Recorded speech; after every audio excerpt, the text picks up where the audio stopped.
This is your ship. It's a Kittyhawk. It was built in the United States, but ever since it came out of its crate in an Australian hangar, Australians have flown it. You're the leader of this Kittyhawk squadron. You come from Armidale. You're 23 years old. You won your wings 4 years ago. You've been on over 200 operational flights since then. Now, you're off again. The Allies are reaching out towards Tokyo. They're leapfrogging across the Western Pacific. One of those leaps is on today, and you're giving top cover to the landing craft. Look what the Pacific's doing. That's a waterspout. Strong air currents. You don't go down there.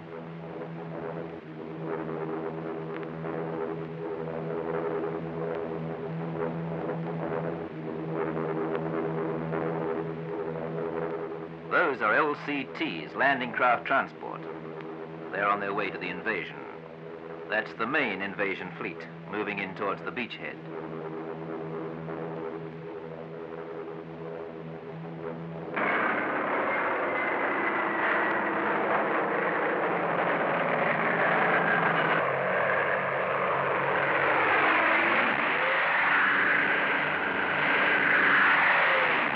It's your job to keep Jap aircraft away, while our invasion troops land and warm up the Jap garrison. RAAF ground staff go ashore with American ground forces.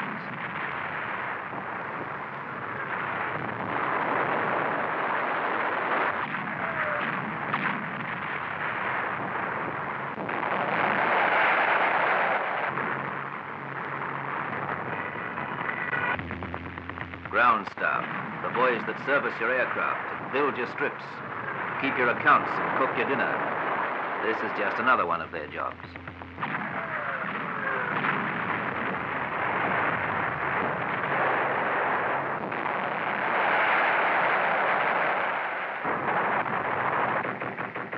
Days before they step ashore, they know the exact position in which they'll build your revetments, your camps and roads.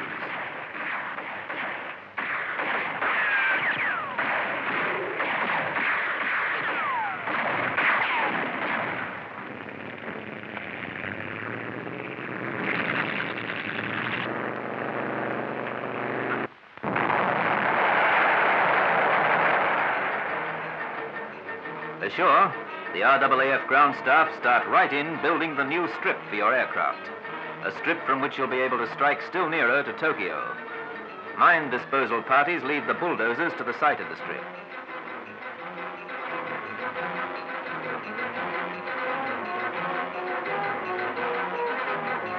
That fuse is attached to a 500-pound bomb. The Japs left it here as a booby trap.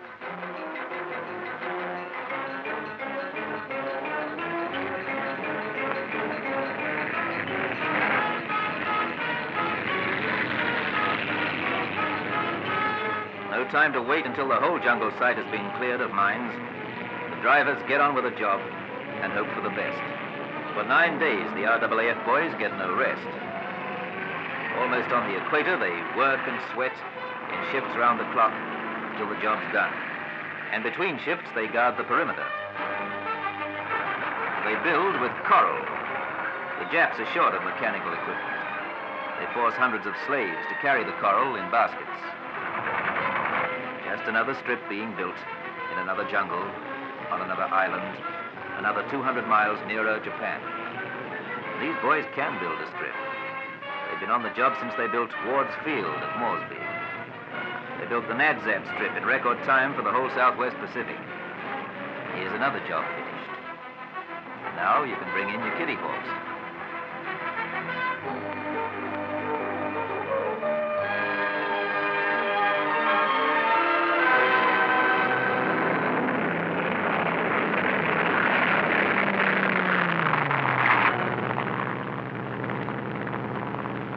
Australian squadron, the first aircraft landing on an Australian-built strip.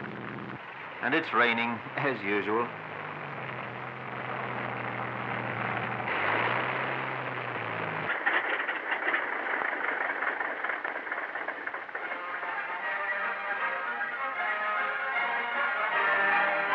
Well, how do you like your new home? Better take a look at the camp.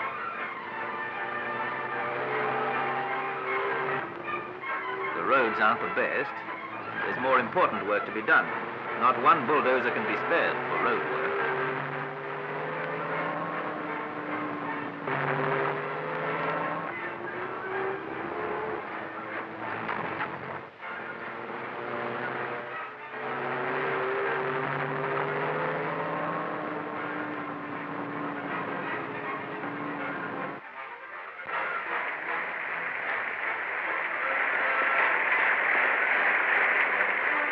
This is home. Your home. You've moved 6 times in the past 8 months, from a place like this to another place like this. You don't let the weather put you off. It often rains up here.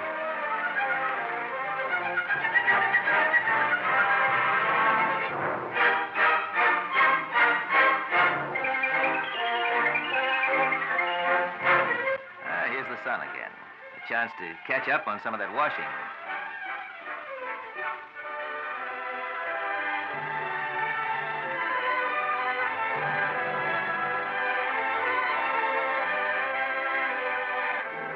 We're further north now, with plenty of new targets. These bow fighters are looking some out for you. The Japs don't like bows. They call them whispering death. The engines are silent. They don't hear them till they're overhead. One of your pilots is down there. Bailed out 2 weeks ago. That triangle's his signal. He's working his way downstream in a rubber dinghy you dropped him. There's the Jap headquarters. The bow fighters are taking pictures.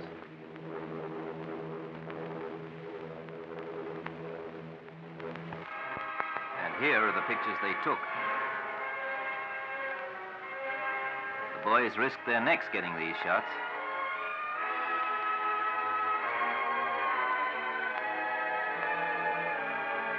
Your air officer commanding decides on priority targets. You're going to soften up the Japs ahead, preparing the way for the next leap in the giant game of island leapfrog.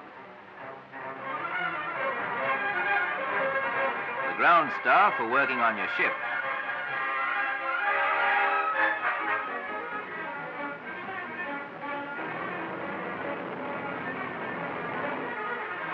That belly tank will give you extra range. The Japs left some bombs behind. You're returning them with other gifts. Your squadron's taking along a movie camera to give us a front row view of the strike. You may have to bail out over the jungle. That might mean days or even weeks before you're found. So you make certain that all your emergency kit is in order. You keep it as light as possible. There's a revolver and a knife. In one container is packed malted milk tablets, a compass, and wax matches.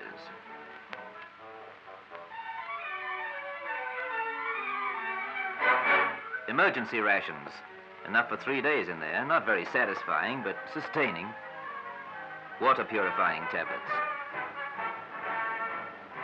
A mirror to signal friendly aircraft. Safety pins and old razor blades for trading with the natives. And now for your briefing. Les Jackson, your wing leader, gives you the lowdown. Jackson was with the 1st Squadron to fight in New Guinea. They arrived in Moresby in October 1942. Les's brother was the CO. They fought for 5 weeks against impossible odds. Then the squadron returned to Australia. That is, all that was left of it. 1 aircraft.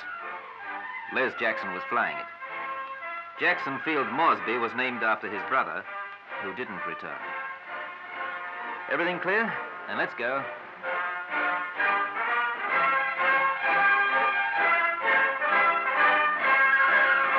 Off on another bash. A new mascot, not bad.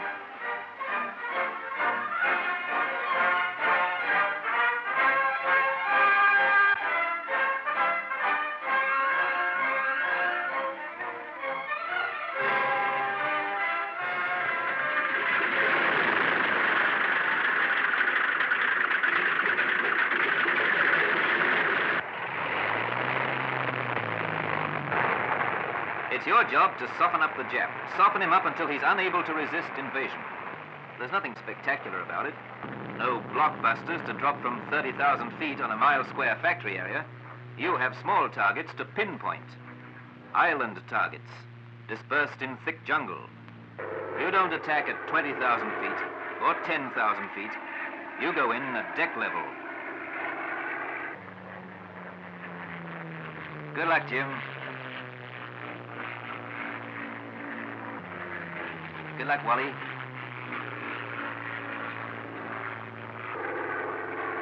Luck, Curly.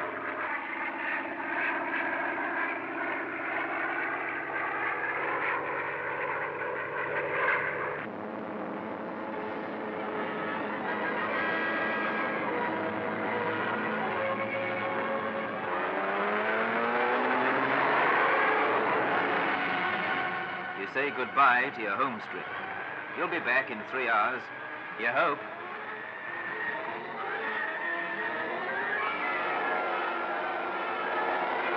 Now you're up in the clouds, away from the sweltering jungle heat and the rain, up in the cool sunshine. There's nothing to do but sit back and fly. And wonder whether there'll be corn willy again for supper.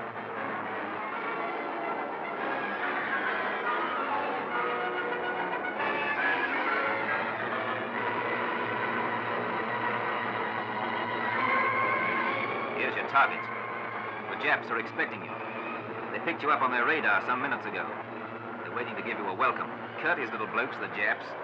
Go in and let them know you've arrived.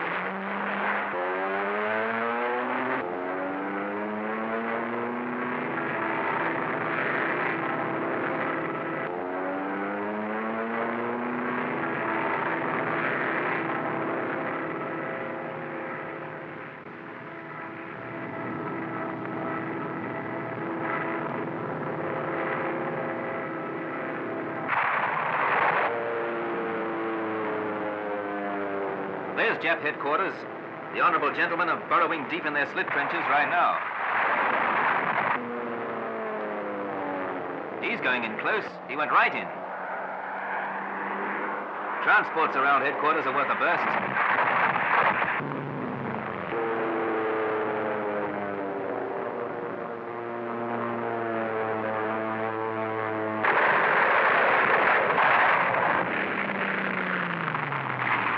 Stoke up the fire, so you drop your petrol-laden belly tank on the target. And then the next fella pumps some incendiary shells in there.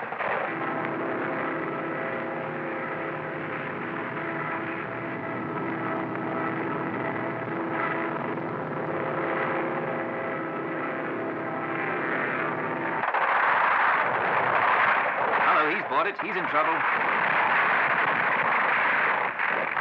He's pulling out. He'll be right.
James. You'll be back again tomorrow. The woodpeckers have been at some of your kites. You'll have your time cut out getting them home.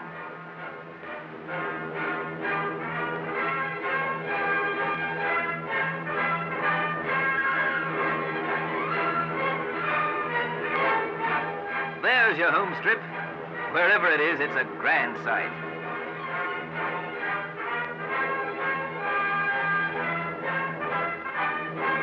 servicing party count you in as you come. Today you're all present. Before landing, you buzz the strip to see it's clear.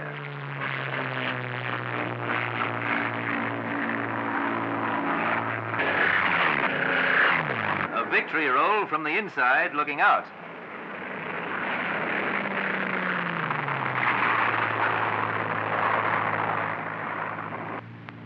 There's your signal to land.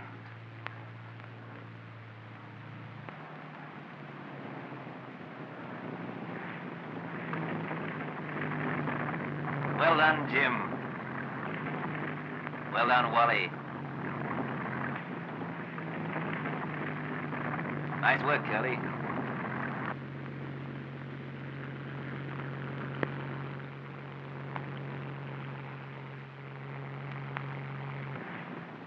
Hello, here's some trouble.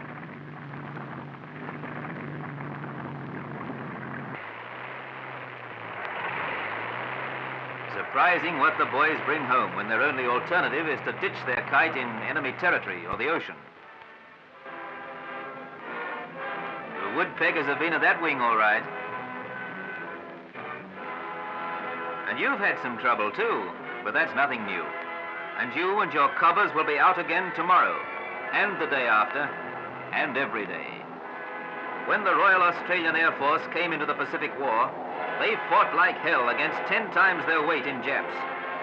But they came through, some of them, and they came through winning, first of the few. Today, Australian airmen, thousands of Australian airmen, who have fought in the skies of Africa, the Mediterranean, of Europe, join forces with their comrades based in the Pacific theater of war. Today, our squadrons are flying into the north, towards the skies of Japan, and victory